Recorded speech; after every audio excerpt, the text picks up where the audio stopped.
ఎప్పటికప్పుడు మరి మా ప్రియులైనటువంటి మిమ్మల్ని మరి అవేర్నెస్లోకి తీసుకురావాలని, లేక దేవుడు మరి నాకు ఇచ్చినటువంటి తలంపును బట్టి నాకు ఆలోచనలను మీతో షేర్ చేసుకోవాలని నేను పదే పదే మీ ముందుకు రావటానికి ఇష్టపడుతున్నాను.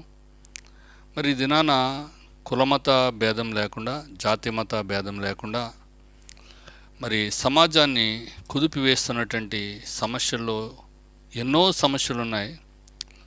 ఆ సమస్యలన్నిటిలో కూడా ఒక ప్రాముఖ్యమైనటువంటి సమస్య ఏమిటి అనంటే, చాలా దినాల నుండి మైనారిటీస్ వారు బాధపడుతున్నటువంటి సమస్య, మైనారిటీస్ని బాధ పెడుతున్నటువంటి సమస్య ఏంటంటే కన్వర్షన్, మార్పిడి అనే ఒక పదం.